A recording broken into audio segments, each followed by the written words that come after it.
नमस्कार, मॅक्स महाराष्ट्रमध्ये आपलं स्वागत आहे. मी आहे किरण सोनावणे. एखाद्या उच्च पदावर माणूस काम करत असताना त्यानं एकूणच देशाच्या सुरक्षिततेचा, देशाच्या त्याच्या असणाऱ्या स्वाभिमानाचा आणि एकूणच सगळ्या गोष्टीचा विचार केला गेला पाहिजे.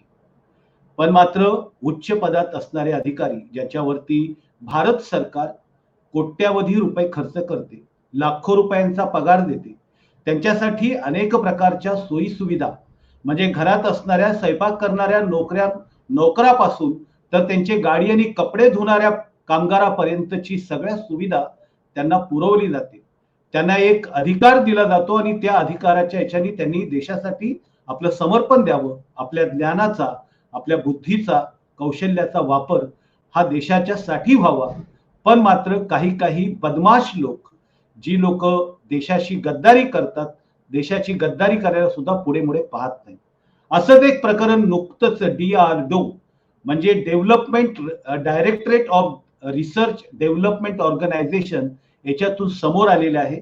प्रदीप कुरलकर हे ज्येष्ठ वैज्ञानिक म्हणून त्या ठिकाणी काम करत होते आणि हनी ट्रॅपच्या माध्यमातून त्यांना सहजपणे पाकिस्तानी एजन्सीने ट्रॅप केलं आणि अनेक देशातल्या असणाऱ्या सुरक्षेसंदर्भातल्या असणाऱ्या माहिती, मग त्या ब्राह्मोसच्या संदर्भातल्या असतील, इतर संदर्भातले असतील, त्या त्यांनी दिल्याचा संशय ATS म्हणजे अँटी टेररिस्ट स्क्वॅड जो तपास करतो आहे त्यांनी त्या संदर्भामध्ये खुलासा केलेला आहे.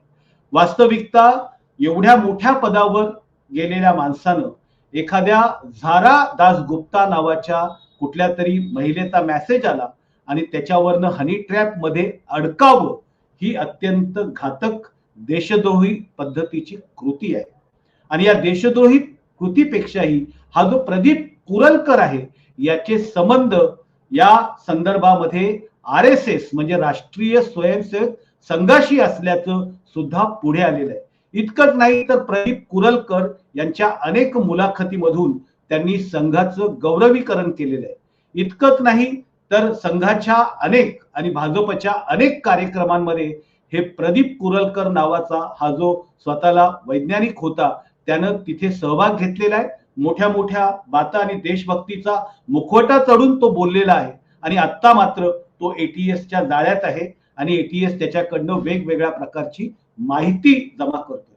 वास्तविकता यापूर्वी सुद्धा भाजप आणि RSSच्या संबंधित असणारे अनेक लोक, मग ते काश्मीरमधून असेल, महाराष्ट्रातून असेल, आसाम मधून असेल, अनेक प्रदेशातून तशा पद्धतीनं पकडले गेलेले आहेत. पण मात्र नेहमी संघाचा कुठल्याही प्रकारचं नोंदणीकृत संस्था नसल्यामुळे, मेंबरशिपचा प्रकार नसल्यामुळे ते सहज आपला हात झटकून सांगतात की RSSचा, संघाचा या व्यक्तीशी कुठलाही आमचा संबंध नाहीये. प्रदीप कुरलकरच्या बाबतीत सुद्धा RSSनी अशाच प्रकारचं एक पत्रक काढून प्रदीप कुरलकरशी आमचा संबंध नाहीये, पण मात्र प्रदीप कुरलकरांचा मुलगा, त्याचे वडील, त्याचे आजोबा अशा 4 पिढ्या RSSच्या संबंधित होतात याचे अनेक पुरावे या ठिकाणी उपलब्ध आहेत. आणि याच विषयावर आपण बोलणार आहोत. वारंवार या अशा प्रवृत्तींबद्दल बोलणारे 2 दिग्गज आता आपल्या सोबत या ठिकाणी आहे. ते प्रवासामध्ये आहेत आणि त्यांनी हिंदीमध्ये बोलण्याचं आपल्याशी संपर्क ते करणार आहेत. तर बामसेफचे हे प्रमुख आपल्यासोबत वामन मेश्राम सर आणि त्याचबरोबर भारत मुक्ती मोर्चाचे हे विलास खरात सर, प्राध्यापक विलास खरात सर, हे दोन्ही दिग्गज आपल्या सोबत आहेत. तुमच्या दोघांचं स्वागत आहे दोघांचंही. वामन मेश्राम सर, प्रदीप कुरलकरच्या प्रकरणावरती तुमची पहिली प्रतिक्रिया काय आहे? अशा घटना यापूर्वी सुद्धा मोठ्या प्रमाणामध्ये घडलेल्या आहेत आणि उच्चवर्णीय लोक ही अशा महत्वपूर्ण संस्थाच्या प्रमुखपदी राहिलेले आहेत. त्यांच्याकडून अशा अनेक वेळेला घटना घडलेल्या आहेत, परंतु त्यांच्यावर देशद्रोहाच्या कोणत्या कलमाखाली खटले दाखल झालेत आणि किती लोकांना फाशीची सजा किंवा देशद्रोहाची सजा झालेली आहे याची कुठलीही माहिती उपलब्ध नाहीये. मी आपल्याला अशी विनंती करतो की या निमित्तानं तुम्ही जुन्या केसेसचा संदर्भ घेऊन सुद्धा माहिती भारतीय प्रजेला देण्यात यावी. भारतीय प्रजा को इसके डिटेल और विस्तार से जानकारी आपको देने के लिए मैं अनुरोध करता हूं। बराबर है, जैसा आपने कहा कि इसके बारे में विस्तार से जानकारी आनी चाहिए, सही बात है। मैं विलास खराज जी सर के पास जाऊंगा। विलास जी, इस संदर्भ में आपके पास कुछ जानकारी है? जानकारी ये है कि जो साइंटिस्ट आज पकड़ा गया है एटीएस के द्वारा, मेन स्ट्रीम मीडिया में उसके बारे में चर्चा होती हुई नजर नहीं आ रही है। नॉन इश्यू पर चर्चा हो रही है, मगर एक साइंटिस्ट आदमी और वो भी आरएसएस से जुड़ा हुआ आदमी और चौथी पीढ़ी से वो आरएसएस से जुड़कर काम कर रहे हैं, उस व्यक्ति ने राष्ट्रद्रोह का कार्य किया है। तो वो देश के लिए, अंतर्गत सुरक्षा के लिए और बाह्य सुरक्षा के लिए बहुत ही घातक है। और मेनस्ट्रीम मीडिया आरएसएस को बचाना चाहती है, या आतंकवादी जो उनके जो आतंकवादी लोग हैं उनको बचाना चाहते हैं। इसके पहले भी 9 लोग पकड़े गए थे। हाँ।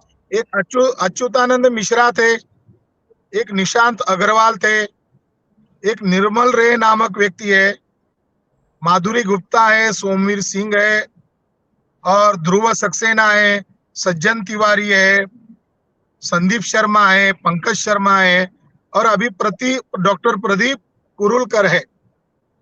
इस नाम में ना शेड्यूल कास्ट का व्यक्ति शामिल है, ना शेड्यूल ट्राइब का व्यक्ति शामिल है, ना ओबीसी का व्यक्ति शामिल है, मगर जो लोग देशभक्ति का, राष्ट्र प्रेम का सर्टिफिकेट बांटते हैं, उन जाति के लोग इसमें शामिल है।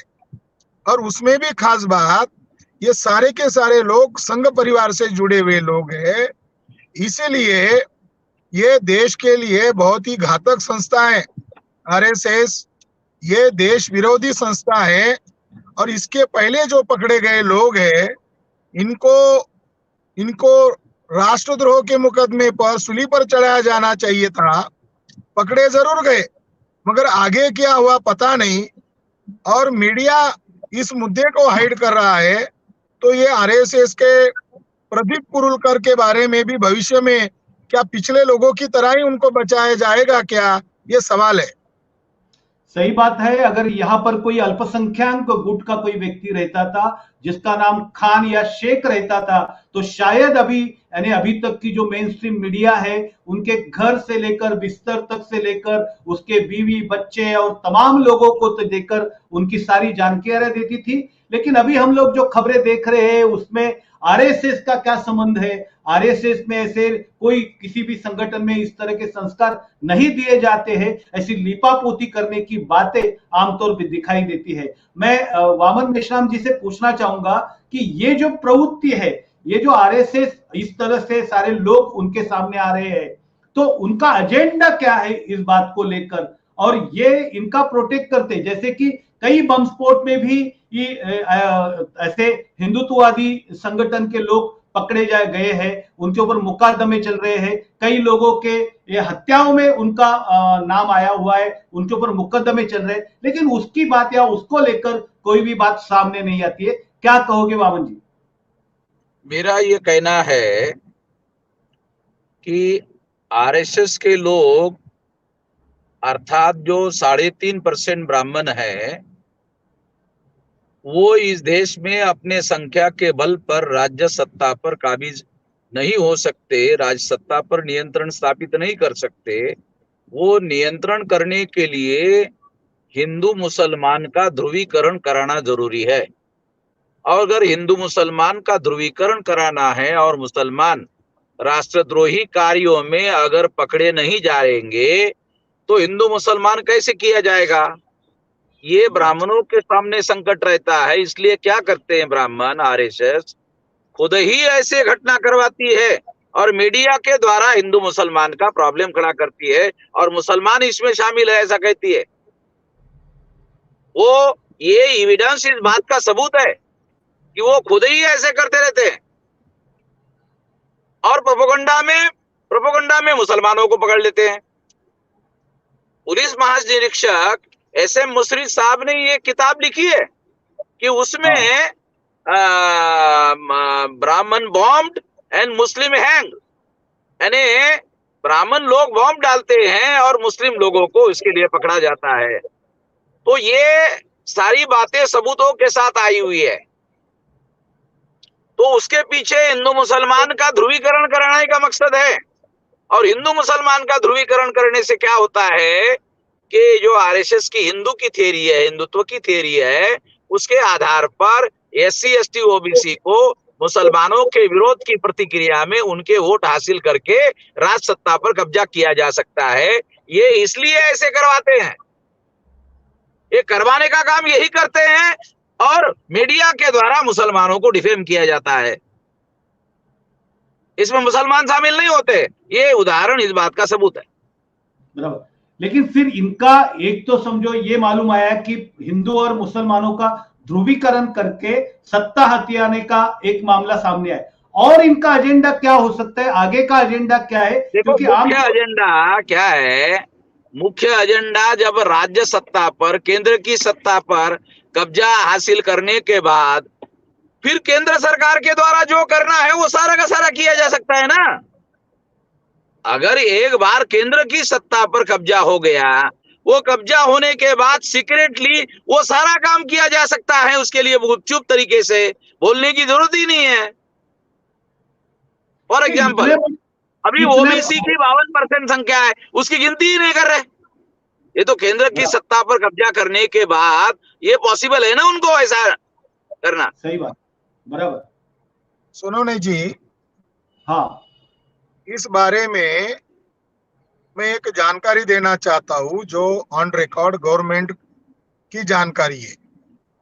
ओके। एटीएस प्रमुख करकरे जी ने कोर्ट में चार्जशीट जो दाखिल किया था, उसके अंदर उन्होंने लगभग 48 वीडियोस और ऑडियोज का रिकॉर्ड डाटा सबमिट किया।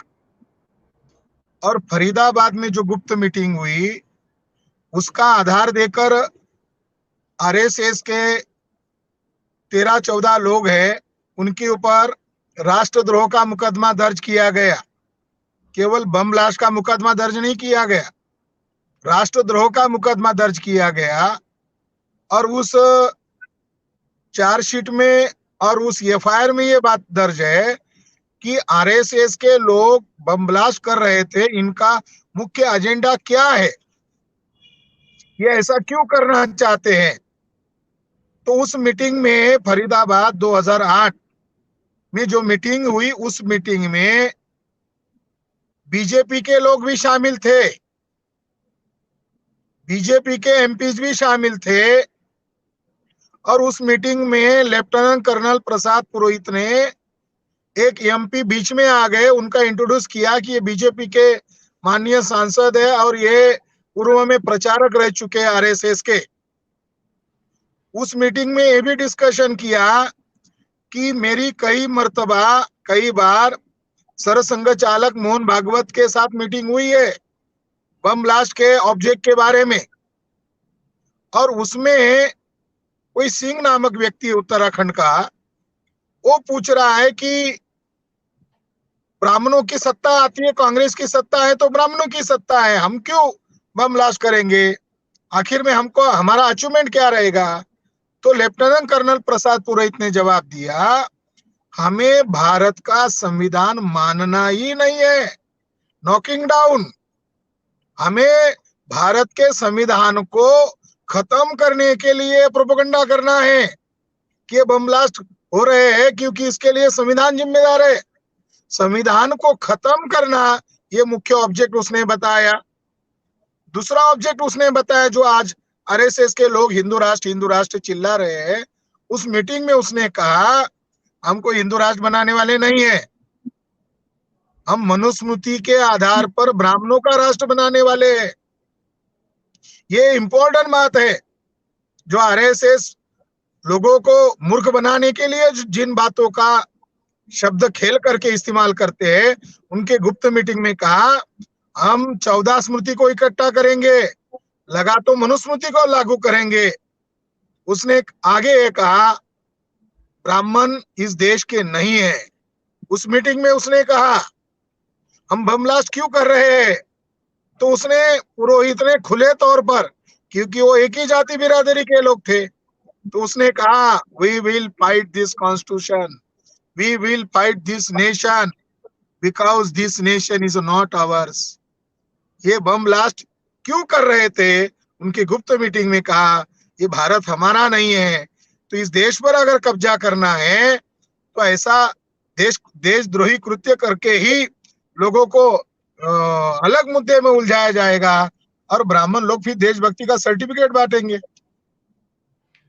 विलास जी, आप जो बात कह रहे हैं इसका सबूत क्या है? मतलब आप किस बुनियाद पे ये कह रहे हैं? महाराष्ट्र के पूर्व आईजी मुशर्रफ साहब ने सर्टिफाई कॉपी, वो चार्जशीट की और एफआईआर की, और जो उनकी गुप्त मीटिंग हुई उसकी ट्रांसक्रिप्ट की हुई करकरे जी ने जो फाइल किया हुआ है उसकी कॉपी हमारे पास है, और उसके सबूत हमारे पास है। ये जो बातें चल रही है उसमें से और एक मामला वामन सर सामने आता है कि अभी हाल ही में जो सत्यपाल मलिक जो है, वो जो कश्मीर के पूर्व राज्यपाल रह चुके हैं, उन्होंने बड़ा खुलासा पुलवामा को लेकर किया है और सीधे तोप दागी है उन्होंने यहाँ के जो सुरक्षा के प्रमुख रह चुके हैं अजीत डोवाल और प्रधानमंत्री के ऊपर। आपका क्या इसके बारे में कहना है, जो सत्यपाल मलिक बोल रहे हैं?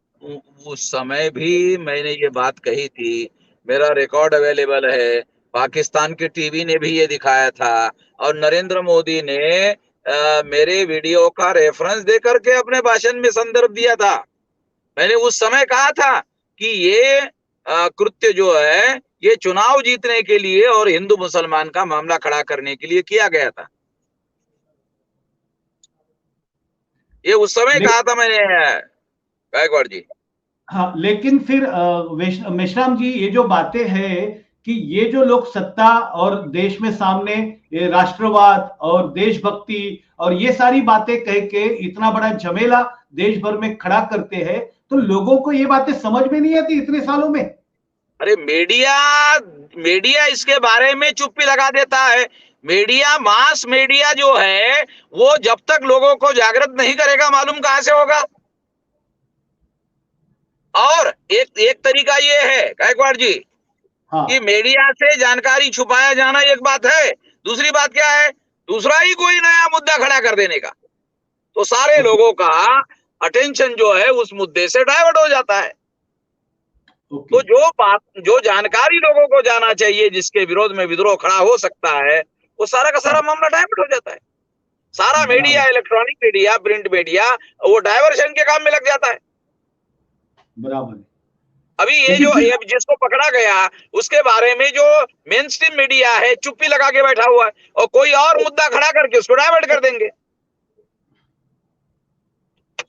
हाल ही में कर्नाटक के जो चुनाव हुए उसको लेकर, उसमें वहां पर जो यानी प्रधानमंत्री ने भाषण किया, उन्होंने कहा कि मतदान देने के बाद जय बजरंग बली का घोषणा लगाइए, जबकि बाला साहब ठाकरे ने इस तरह का धर्म का प्रचार किया। इस बात को लेकर उनको मतदान से बेदखल किया गया था 6 साल के लिए, लेकिन एक प्रधानमंत्री खुद होकर इस तरह का प्रचार करता है और इसकी किसी भी तरह से यानी जो सरकारी एजेंसियां है या चुनाव आयोग है वो किसी भी तरह से उसकी दखल नहीं ले रही है, उसके उसके बारे में कुछ बात नहीं कह रही। देखो, इसके बारे में कांग्रेस को कंप्लेन करना चाहिए था, कांग्रेस ने कंप्लेन नहीं किया। चुनाव आयोग ने स्वतः संज्ञान लेकर सुयो मोटो उस पर केस दायर करना चाहिए था, नहीं किया। दूसरा, धर्म का चुनाव में इस्तेमाल करना क्रिमिनल ऑफेंस है, ये काम भी नहीं किया। ये सारे रिकॉर्ड अवेलेबल होने के बावजूद भी ऐसा कर रहे हैं। इसका मतलब ये है कि इन मुद्दों के संदर्भ में दोबारा यही बात सामने आती है कि वो मामला हिंदू मुसलमान का करना चाहते हैं। बजरंग बली का क्या मामला है, तो हिंदू मुसलमान का मामला बनाना चाहते हैं ना, जबकि सेंट्रल गवर्नमेंट उनके कब्जे में है। उनको सामाजिक, आर्थिक, राजनीतिक योजनाएं कौन सी लागू की 9 साल में, इसके बारे में हमने क्या प्रगति की, और क्या डेवलपमेंट किया देश का, बताने के लिए उनके पास कुछ है ही नहीं। जब बताने के लिए उनके पास कुछ होता तो वो बजरंगबली की बात नहीं करते।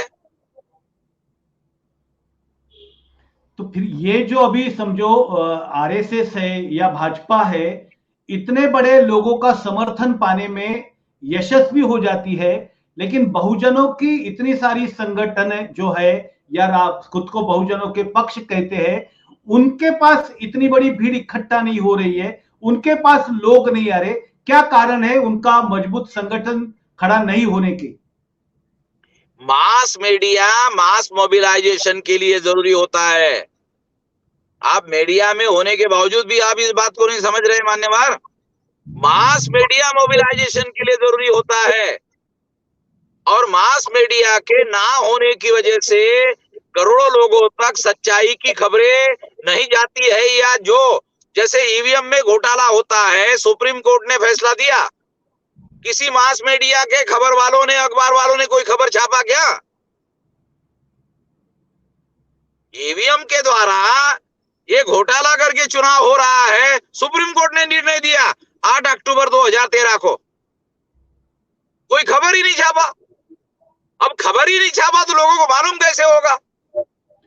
तो इतना बड़ा 85% बहुजन समाज है, वो अपने लिए खुद का मीडिया नहीं खड़ा कर सकता।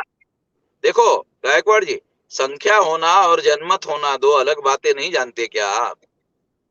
एक संख्या होना, 85% संख्या है, जनमत थोड़ी है। उन्हीं में से जनमत ये लोग बनाते हैं इशू खड़ा करके, मुसलमानों के विरोध में प्रतिक्रिया निर्माण करके उनका चुनाव में इस्तेमाल कर देते हैं, फिर बाद में अपना काम शुरू करते हैं। 30,000 करोड़ रुपया 2019 के चुनाव में आरएसएस बीजेपी ने खर्चा किया, तो एक लोकसभा चुनाव जीतने के लिए 100-125 करोड़ रुपया खर्चा किया। तो फिर ये काला जो धन का इस्तेमाल हो रहा है। हाँ, नहीं, ये फिर जो आरएसएस काम करती है विलास जी, तो ये इनके कार्यकर्ताओं को किस तरह से तैयार करती है, किस तरह से मेंटेलिटी उनकी तैयार करती है? क्या पद्धति है उसकी, उनके ब्रेन वॉशिंग की? या हाँ, उनका मूल आधार ब्राह्मण है, मूल आधार ब्राह्मण है। ब्राह्मण का वर्चस्व स्थापित करने वाली जो बात है, दो प्रकार का, एक पब्लिक में बोलने का राष्ट्रवाद, इंटरनल बोलने का अपने जाति का वर्चस्व निर्माण करना है। ये तो रिकॉर्डेड बातें हैं ना। तो भी बहुजन अगर समाज आपको इंटरनल समझाना है तो करने का ब्राह्मणों का वर्चस्व करना है, और पब्लिक में बोलने का है राष्ट्रवाद करने का। अब राष्ट्रवाद की बात तो तमाम एससी एसटी ओबीसी के लोगों को अच्छी लगती है ना, और फिर इसके आधार पर बोलते कि तो राष्ट्रवादी लोग हैं। उनको राजनीति समझ में आना दो अलग अलग बातें हैं। प्रचार समझना और दांवपेच समझना दो अलग अलग बातें हैं। तो इसमें से रास्ता क्या है, रास्ता कैसे निकलेगा? और ये लोगों के तो ज्यादा लोगों तक सच्चाई पहुंचाना रास्ता है, और ज्यादा लोगों तक 72 घंटे में बड़ी खबर लोगों तक पहुंचाई जा सकती है मास मीडिया है तो। नहीं तो आपको 6 लाख गांव का संगठन बनाना पड़ेगा और अपने संगठन के कार्यकर्ता के द्वारा लोगों तक पहुंचाना पड़ेगा। एक मौखिक मीडिया भी तो है ना, तो मौखिक मीडिया के लिए 6 लाख गांव का संगठन लगेगा। अब नागपुर के आरएसएस के हेडक्वार्टर पर हमने 4 लाख लोगों को ये कर गए, तो संगठन के आधार पर लगे गए थे ना। हाँ, बराबर है। अगर तो 6 लाख गांव का संगठन हो तो इन लोगों का तो बहुत भारी बंदोबस्त किया जा सकता है। तो अभी तमाम व्यवस्थाएं जिस तरह से वो कब्जा करके बैठे हुए हैं, और अभी जैसे अभी ये प्रदीप कुरलकर का मामला आया हुआ है, ये कहां तक जा सकता है, या इसको भी दबाया जा सकता है? क्योंकि अभी तक तो अभी जैसे समझो बड़ी बड़ी संस्थाएं, सीबीआई है, ये है, उनसे तफ्तीश करने के बजाय ये एटीएस को दिया गया है, लोकल एटीएस उसका तफ्तीश कर रही है। एनआईए को दिया जाना चाहिए, नेशनल इन्वेस्टिगेटिव एजेंसी को देना चाहिए था। ये एटीएस जो है लोकल एजेंसी है, स्टेट लेवल की एजेंसी है, एनआईए हाँ। नेशनल एजेंसी है, उनको देना चाहिए था ये मामला। सोनोने जी, हाँ बोलिए। 2006 में नांदेड़ में आरएसएस के कार्यकर्ताओं के घर में बम ब्लास्ट हुआ। हाँ, यशवंत ये शिंदे जी ने। 2006 की बात है हाँ। और अभी तक उसका फैसला नहीं हुआ। तो आरएसएस से ही जुड़े हुए शिंदे ने नांदेड़ कोर्ट में एफिडेविट लिख के दिया कि मैं उस गुप्त मीटिंग में था और बीजेपी चुनाव जीतने के लिए बम ब्लास्ट कर रही थी। ये उन्होंने दिया हुआ एक बहुत कानूनी डॉक्यूमेंट्स है। तो एनआईए भी उस बात को छुपा रही है और एटीएस भी छुपा रही है। मामला आरएसएस के चंद लोगों का नहीं है, प्लानिंग वे में आरएसएस और बीजेपी के लोग ये सारा शामिल होकर कार्य कर रहे हैं। लेफ्टिनेंट अभी ये बता रहे हैं, ये साइंटिस्ट जो ब्राह्मण, ये जो साइंटिस्ट को फ्री कर रहे हैं या साइंटिस्ट से वो अपना पल्ला झाड़ रहे कि हमारा उससे कोई संबंध नहीं है। मगर मगर मगर रियलिटी में 14 साल वो आरएसएस का पथक जो निकलता है वह वाद्य बजा रहा है, सैक्सोफोन बजा रहा है, अपने इंटरव्यू में बोल रहा है। और हाँ। संस्कार भारती का 13 साल तक प्रमुख है और 2021 में आरएसएस के संदर्भ में सावरकर के समारोह में वो शामिल है आरएसएस के लोगों के साथ। तो किस आधार पर वो कह रहे हैं अभी अभी तक वो शामिल है कि हमारा उससे कोई नाता नहीं है। 2011 में जब करकरे जी वो चार्जशीट दाखिल कर रहे थे तब ये भैया जोशी और उनकी टीम तत्कालीन प्रधानमंत्री मनमोहन सिंह को मिलने गए। उन्होंने उनको ज्ञापन सौंपा।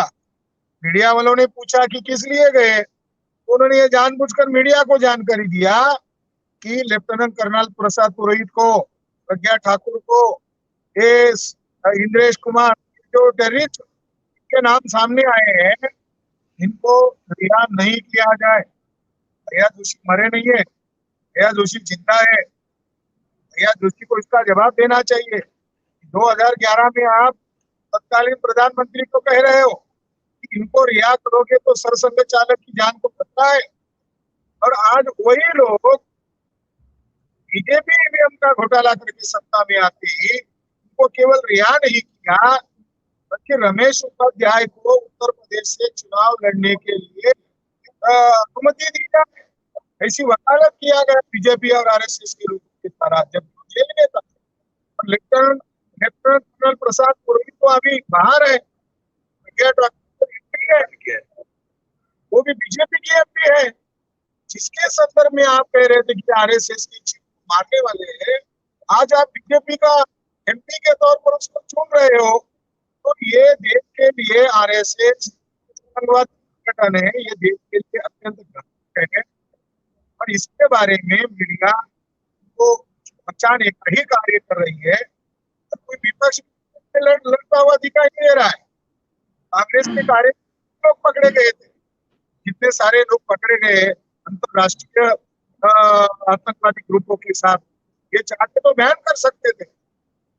कांग्रेस बीजेपी ब्राह्मण लोग है और म्यूचुअली अंडरस्टैंडिंग से ब्राह्मणों को बचाव करने का काम किया जा रहा है और इनकी वजह से ब्राह्मणों की वजह से राष्ट्र खतरे में है।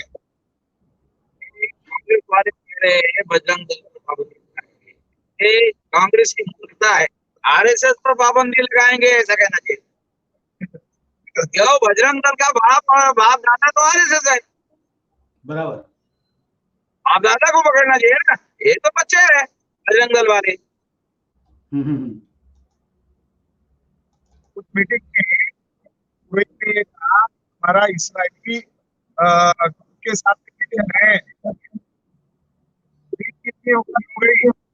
ये से हमारा कनेक्शन है, मर्तबा हमारी मीटिंग हुई, राष्ट्रपति व्यक्ति है और मिलिट्री इंटेलिजेंस ब्यूरो ने जांच किया उसकी उनका अवसर होने के कारण, उनके अहदे पर होने के कारण वो रोहित के संदर्भ में मिलिट्री इंटेलिजेंस ब्यूरो ने ये रिपोर्ट किया कि इसने कई सारे हथियार दिल्ली तरीके से बाहरी लोगों को बेचे हैं और आईडीएक्स कहाँ मिलता है, पटाखे की दुकान में नहीं मिलता, वो मिलिट्री के पास है, देश में बदलाव लोगों ने किए। और जो आरएसएस का जो बड़ा नेता है इंद्रेश कुमार के बारे में ये जानकारी है आनंद ने और रोहित ने मीटिंग में भी मान्य किया है।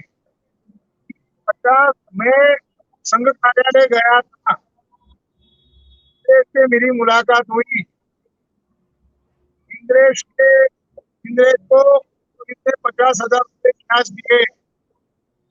मैंने उसको पूछा कि 50,000 कहाँ से आ रहे हैं, तो उन्होंने कहा पैसे की चिंता मत करो, ये सारे पैसे इसी से आ गए हैं। सीमानंद के एफिडेविट में ये डिफरेंस है कि आरएसएस के लोग इसी के लोगों से पैसा लेकर देश में बदलाव कर रहे। 26/11 का हमला करने का सिर्फ साहब कहते हैं गंभीर कि देश की जिसको इंटेलिजेंस प्रेमी संस्था होनी चाहिए, वो ब्राह्मण लोग राष्ट्र के खिलाफ जाकर काम कर रहे हैं। और उन्होंने एक ऊंचे अहदे पर आके मोटा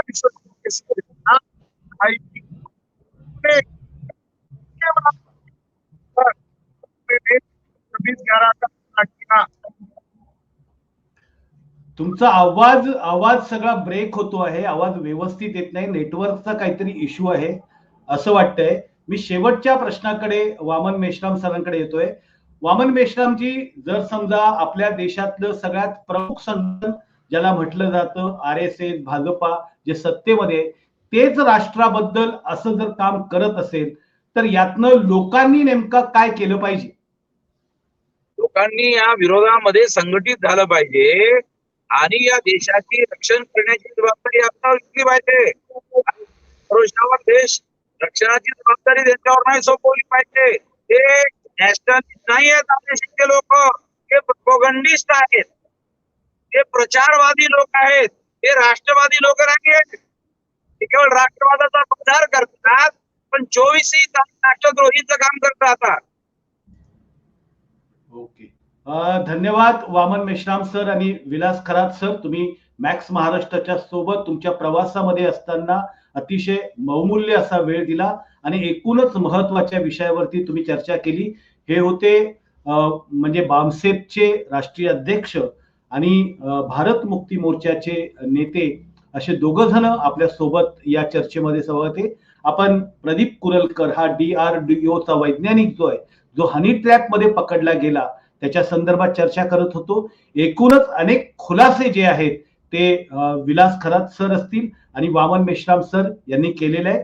एकूणच या देशामध्ये किती मोठ्या प्रमाणात देशाच्या विरोधातच षडयंत्र सुरू असल्याचं प्रकरण आपल्या समोर येत आहे। तुम्ही हे सगळं ऐकलेलं आहे, तुम्हाला नेमकं या संदर्भात काय वाटतं तुम्ही नक्की कमेंट बॉक्स मध्ये लिहा आणि पाहत राहा मॅक्स महाराष्ट्र, आवाज महाराष्ट्राचा। धन्यवाद।